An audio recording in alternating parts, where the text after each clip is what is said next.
Keluar dalam rupa gambaran seorang perempuan bertelanjang bulat, rambut mengerbang, mata merah, kuku panjang. Cuba terkam ke arah Khalid. Nasib baik Khalid cekap, Khalid yang tibai dia dulu. Mampus dia.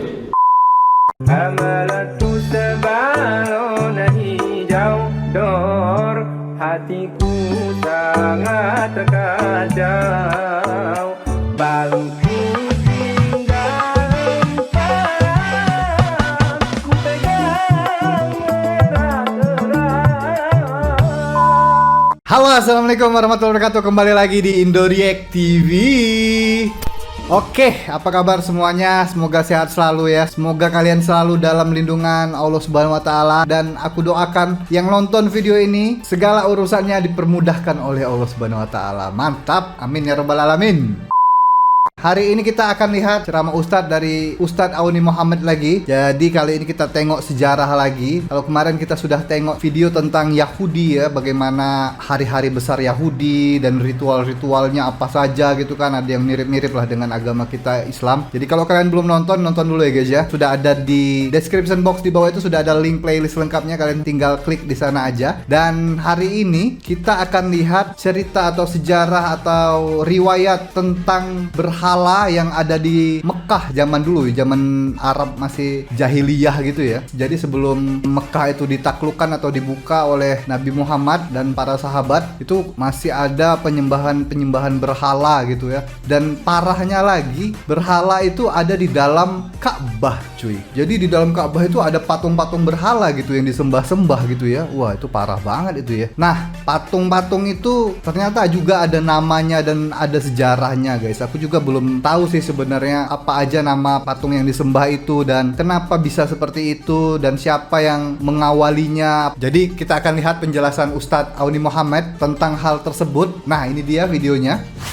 Video ini sudah ada di Taman Surga Awak channel ya guys ya, 7 Desember 2021. Baru ini guys, minggu kemarin ini diupload ya. Judulnya Kisah Jin Keluar Selepas Sahabat Nabi Musnahkan Patung Berhala Uzza. Nah, ini salah satu nama patungnya kayaknya, Uzza ini ya. Jadi keluar jin gitu ya. Iya memang sih kalau patung-patung yang disembah gitu pasti ada jinnya guys. Nggak mungkin nggak ada jinnya ya. Oke, kita akan lihat video yang satu ini, Ustadz Auni Muhammad tentang berhala ini ya. Yuk. Indo React. Oke. Taman Surga Awak channel. Subscribe dulu guys yang belum subscribe. Kembali kepada suku Jurhum tadi. Suku Jurhum tadi. Baik. Namanya suku Ini Jurhum. cerita lepas dah. Suku Jurhum tadi duduk di situ dan salah seorang anak suku Jurhum ni ada seorang perempuan nama Madad.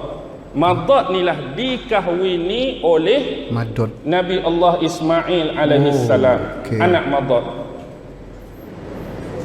Nabi Allah Ismail, ibu dia dan keturunan dia digelar Arab Musta'rabah.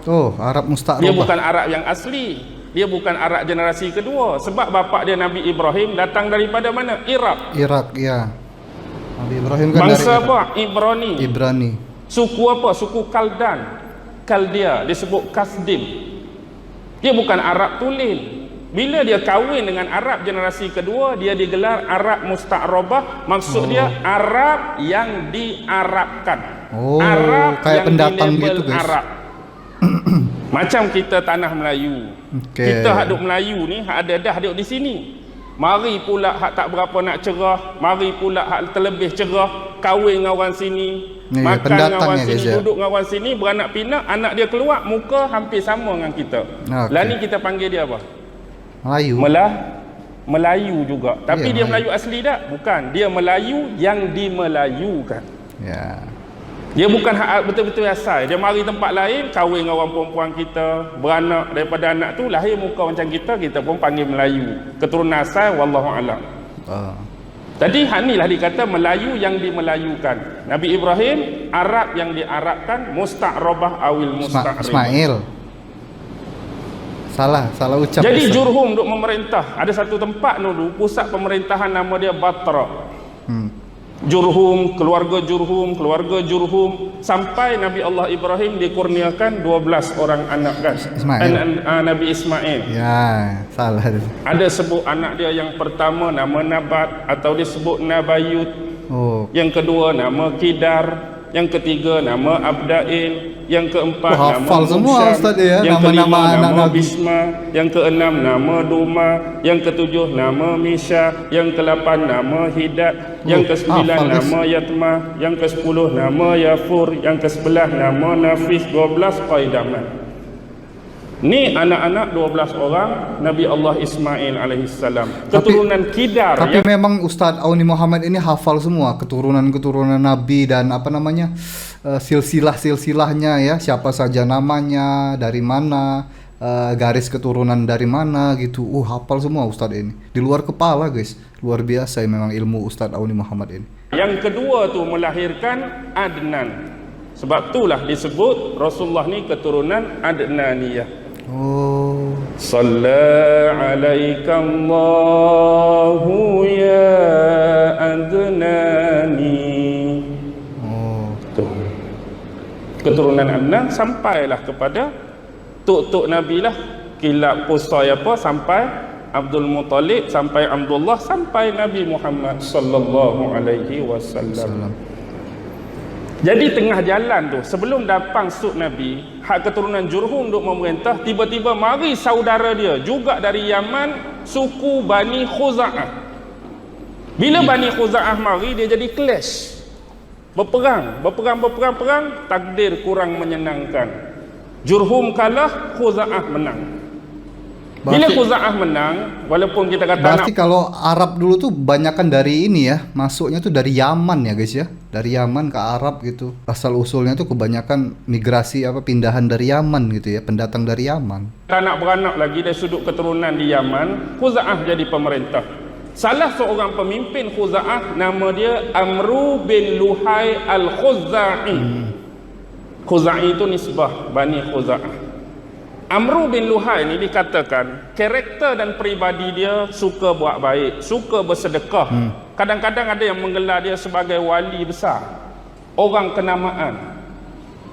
Tapi satu hari sebagai wali kota Mekah, dia keluar, dia menuju daerah Syam. Di Syam tu ada satu tempat nama Balqa. Di situ ada perkampungan disebut Ma'arib. Dalam istilah Yahudi dan Kristian sebut Moab. M-O-A-B. Moab. Bila sebut Moab hari ni, kadang-kadang Moab hari ni boleh jadi bom paling hebat dan canggih. Moab, mother of all bomb, juga M-O-A-B. Moab juga nama tempat. Okey. Duduk di sini, dia tengok penduduk di sini, keturunan Amalikah ni, duk menyembah patung tu, patung ni, patung tu, patung ni. Dia tertarik. Orang duduk sini sembah patung. Di semenanjung tanah Arab tak ada lagi ni. Bila dia nak balik semula, pembesar di sana bagi hadiah. Dia minta, aku buat main kat aku patung sekok, aku nak balik. Kawan tu bagi patung. Ini nak sejarah awal kemasukan patung Hubal. Hubal. Padahal itu tadi wali besar katanya tadi orang yang alim sering sedekah, tapi dia kok bawa patung ya ke Mekah ya. Coba kita lihat Hubal itu yang mana ya guys ya. Nah, kalau di Google itu Hubal itu ini guys. Hubal. Ini patung zaman dulu banget ya guys ya. Hubal. Ini kita lihat dulu guys. Hubal the chief idol of Mecca is linked to Baal, also now as Tammuz. Tammuz itu kan anaknya itu Semirais ya guys ya. Hubal. Lah, kok dikait-kaitkan dengan ini ya Hubal ya. Wah, parah ini. Ini banyak ininya, ini konspirasi juga ini. Bulan bintang itu dari Hubal ini guys. Waduh, ini konspirasi lagi ini guys. Tuh, dikait-kaitkan dengan ini. Kalau kita baca-baca artikel-artikel kayak gini tidak didasari oleh pandangan Islam, tidak didasari oleh sumber yang benar, tuh biasanya kita nanti ikutan sesat guys. Jadi kita lihat penjelasan Ustadz aja yang paling benar guys. Masuklah patung Hubal, patung yang dibuat daripada batu akik merah. Semua komplit kecuali tangan kanan putih. Tangan kanan tak ada. Bila bawa balik ke Mekah, dia canai, dia sadul, dia buat tangan masuk mah tulis. Jadi Hubal ni semua batu akik merah, tangan ni mah tulis. Letak di mana? Dalam Kaabah. Dalam Kaabah, guys. Bila orang mari buat musim haji, ni lepas Nabi Ibrahim nak start balik dah. Orang duk tawaf, habis orang tawaf, musim haji dia buat keluar patung Hubal, letak tepi pintu Kaabah. Habis tawaf 7 kali, patung Hubal. Macam-macam lah depan patung tu. Hatu berdoa, hatu mohon, hatu dia nak start dah. Jadi start dah. Lepas tu masuklah patung-patung lain. Lata kita sebut tadi. Bukan Lata Mangeshkar. Lata Mangeshkar tu penyanyi Hindi. Lata. Tu legenda. Ni Lata. Sebab orang-orang Arab walaupun jantan tu, Lata jantan, Hubal lelaki, Lata lelaki, Uzza lelaki, Manat tu yang perempuan. Manat tu isteri Hubal. Manat tu isteri Hubal. Hak nombor 4 isteri yang pertama. Lata dengan Uzza lelaki. Tapi sebab dia nak menisbahkan dua-dua ni perempuan dan jadi nisbah atas anak Tuhan, dia letak ta'ut ta'nis. Allah ta sebenarnya Allah. Ta tu menunjukkan anak perempuan Allah. Padahal patung tu patung orang jantan. Al-Uzza, asal nama Allah Al-Aziz. Bila nak jadi perempuan, Al-Uzza, nak melayakkan dia anak perempuan Allah. Sebab tu ayat 21 An-Najmu, alakumuz zakaru walahul unsa. Kamu boleh pula ada anak lelaki, sedangkan atas Allah kamu nisbahkan dia ada anak perempuan. Penisbahan orang Arab jahiliah jadi dulu, itu ya. Jadi dia ada 2 golongan. Padahal itu sudah Islam ya. Padahal sudah orang sudah ke Ka'bah, sudah berdoa di Ka'bah, sudah banyak yang Islam berarti ya. Tapi kok masih percaya aja gitu. Zaman dulu, Arab zaman dulu itu dengan patung itu tadi ya, masih disembah-sembah gitu, masih berdoa-doa di depan patung itu, masih percaya aja gitu ya. Padahal sudah Islam gitu ya. Dia ada 2 golongan. Satu golongan menganggap malaikat. Mereka percaya pada malaikat, tapi anggapan mereka pada malaikat tu ialah anak-anak perempuan Allah. Satu golongan. Golongan lagi yang patung-patung tadi, mereka nisbahkan sebagai anak perempuan Allah dengan meletakkan ta'ut ta'nis tadi. Amru boleh jadi Amroh. Abbas boleh jadi Abbasah. Tu bentuk-bentuk yang mereka nak kelaskan jadi perempuan dengan menggunakan ya, zaman dulu ya. Arab zaman dulu ya. Lata tu siapa? Lata siapa? Lata tu orang baik. Lata tu orang soleh. Bentar guys. Dulu Lata ni sebelum kita tengok penjelasan Ustaz, kita lihat dulu Lata tu yang mana ya. Oh ini guys tuh. Alat. Kalau bahasa Arabnya alat ya. Alat tuh ini. Cewek ya. Ini ada 3 tadi, ada Baal, ada 4 tadi kan, ada Al-Lata, Al-Uzza, sama Habal tadi kan. Ya, Lata dan Uzza. Ini Uzza ini. Orang 3 berarti ya, Lata, Uzza dan Manat. Iya ini, Lata, Uzza dan Manat ini guys ya, kita liatin, aku liatin. Nah, Lata, Uzza, Manat.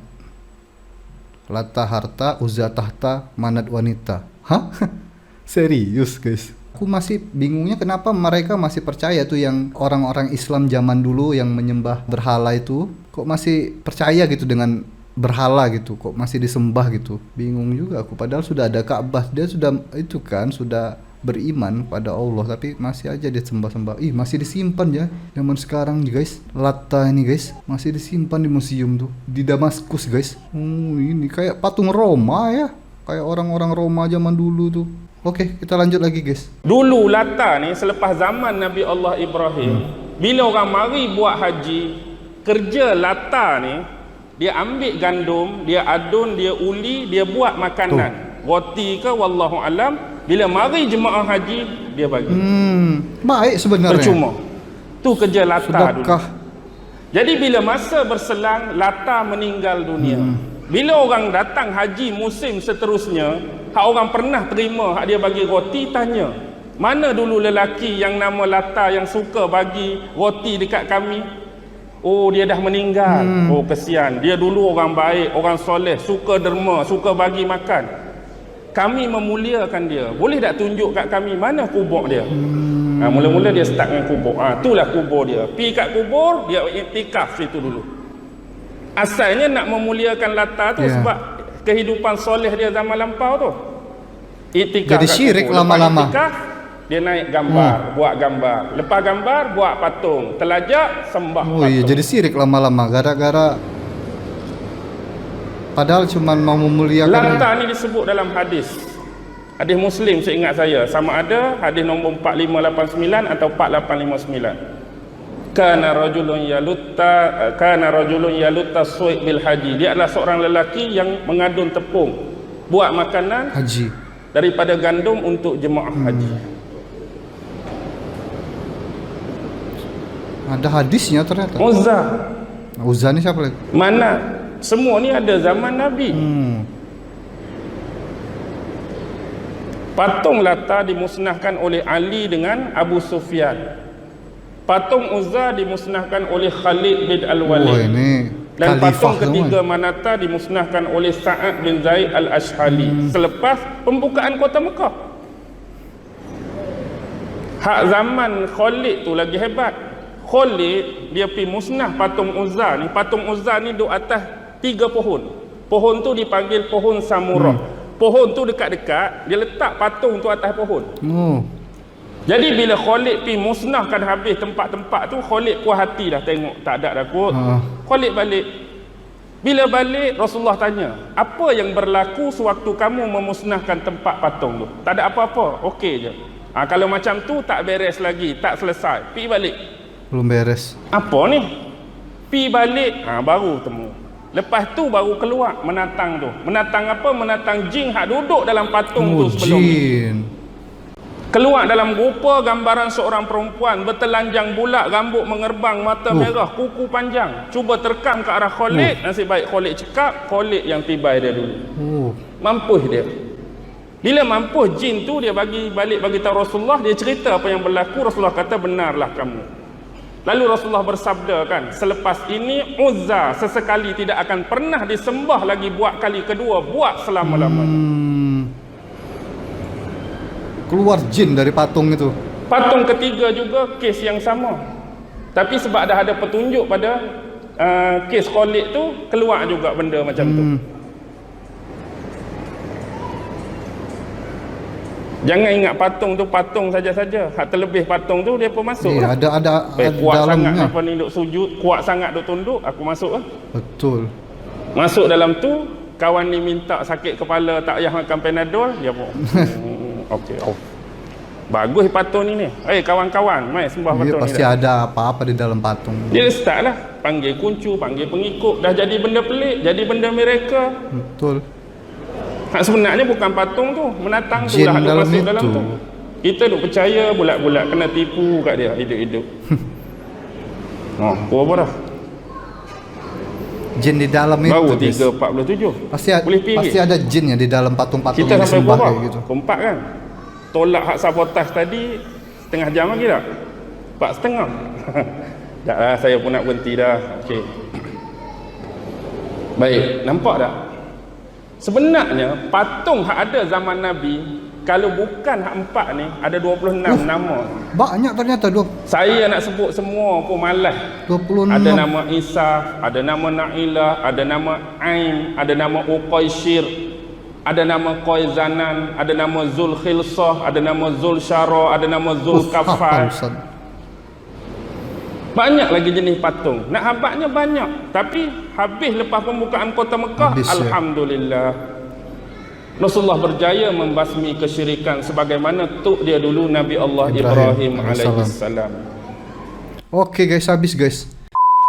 Waduh, ini agak kurang itu ya guys ya, agak kurang puas. Agak kurang puas hati nih, harus nonton video fullnya ini, harus dengar penjelasan tentang patung-patung ini. Kayaknya seru banget ya, kayaknya bagus banget ini tentang patung Uzza, Lata dan teman-temannya tadi ya. Tapi itu perlu kita tahu sebenarnya sejarahnya itu bagaimana, sejarah lengkapnya guys ya. Tadi sudah dijelaskan secara garis besarnya aja sama Ustadz tadi. Nanti insya Allah deh aku cari deh, kalau ada videonya di YouTube nanti kita tengok sama-sama ya guys ya. Semoga video ini bermanfaat untuk kita semua, dan aku mohon maaf kalau ada salah-salah kata karena karena kesempurnaan itu hanya milik Allah Subhanahu wa taala. Dan insya Allah besok kita lanjutkan lagi menambah ilmu bersama-sama dengan melihat ceramah-ceramah ustadz yang best-best di Malaysia. So tungguin aja video aku besok, dan itu aja untuk video kalian, cukup sampai di sini aja. Sampai ketemu lagi selanjutnya. Terima kasih untuk teman-teman yang sudah menonton video ini. Terima kasih untuk teman-teman yang sudah subscribe dan support channel ini, dan akhir kata peace, love, and respect from Indonesia. Ciao. Sayonara, sayonara, sampai berjumpa lagi.